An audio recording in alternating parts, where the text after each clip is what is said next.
Happy New Year. It's Sonia here from Love Being Alcohol Free, and I wanted to hop on today and say Happy New Year, and I hope that you're looking forward to 2018 with great anticipation, because we can choose to have a great year, and that's what I've done. Since my 20s, I have set goals each year for each coming year. I don't know where I first got the idea from, actually. I just really don't remember, but I started in my early 20s setting goals. And it's quite amazing looking back and realising just how many of those goals, we do actually reach. Others change. And it just got me thinking. I've been setting goals for 2018 and trying to decide what sort of activities I'd like to do with the boys, what experiences we want to have, what sort of health goals we've got. One of the things I've got to really get into is keep walking, just keep getting some exercise, because I get so engrossed in just sitting at my computer, I get a bit too sedentary. So walking is a big one for me. I used to be a runner, but it sounds like too much hard work to me right now, so just walking. So they're my health goals. That's part of my health goals for this year. And it just got me thinking about, I wonder what I wrote down in the last few years about my goals for drinking, given that, I eventually gave up. And so I worked out, I was just jotting down some notes, and I've always kept my written down goals somewhere. I've been tidying up a lot lately, so I couldn't find everything, but I found enough to just make me realise how interesting it is. So I worked out that I gave up drinking completely at the end of 2015. So the goals I was looking for, the written down goals I was looking for, was sort of 2014 and thereabouts. So I did actually find my goals for 2014, and I've all written down here, see? And I actually had them categorized into different categories: health, happiness, attitude, work, house, financial, whatever categories work for your interests, your lifestyle, things you like. Anyway, under health, I have a maximum of 2 to 3 glasses of wine in any given day. So that was my goal. So that must have been an improvement on what I was doing. So that's actually quite a lot. If that was my goal, to reduce to that, that's half a bottle of wine a day. I was trying to reduce to that. So that was in 2014. But what more interesting than that was I found my goals written down for it's stuck in the book. Oh, no, it's not.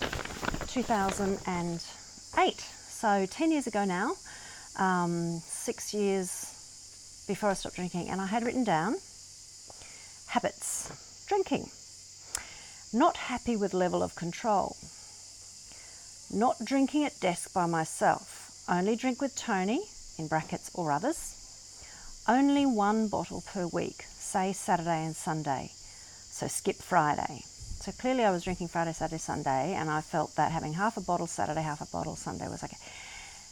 That actually doesn't sound like I was drinking as much as I was in 2014. So even though I had goals even though I observed there that I was not happy with the level of control and I had goals to improve it, it actually got worse.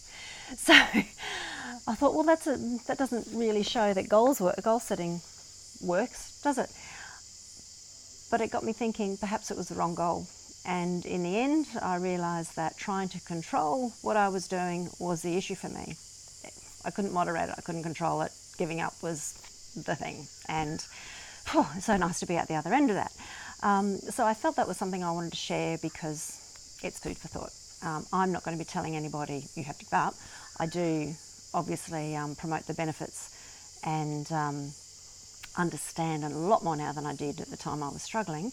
And that's what I want to share, because it might help people make decisions. I think there's a lot of information around our drinking habits in the Western world, in our society, in this current day and age, that we don't even realise. And that's the sort of thing I've learned since. Anyway, no lecturing. And it's interesting that I noted that when I gave up, it wasn't a plan, it wasn't a goal. It happened before I'd set my goals in 2015 for 2016, and I remember at the time it was out of frustration and desperation and I just can't do this anymore.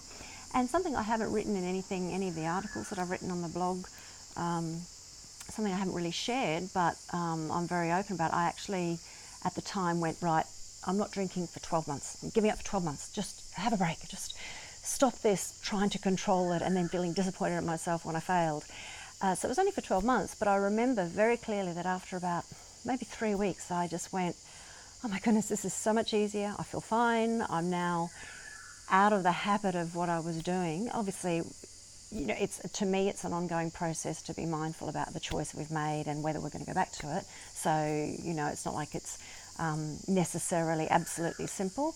And I still have maintenance thoughts. I'm very careful about the thoughts that I have and my responses to certain situations, obviously, because I think that's just wise. But I just remember thinking, this is so much easier. So whilst I do promote setting goals, I promote writing them down. There's a lot of statistics around that. People who write down their goals achieve them. People who don't set goals and don't write them down don't tend to achieve what they want in life. They tend to find that they go with the flow, and other people may dictate what they do and don't do. So I really am passionate about writing down goals, but I think too it's very much about really understanding what our intention is. Some great mentors of Tony's and mine talk about intentions more so than the word goal, and also about the feeling. It's very much about how we want to feel. What is it that we're looking for? Do we actually want something, or do we want to feel something? And I just wanted to feel good about myself and not feel sick, and feel that I was, setting a good example for my boys. So very much thinking about goals and our intentions for the year, what we want to achieve and how we want to feel.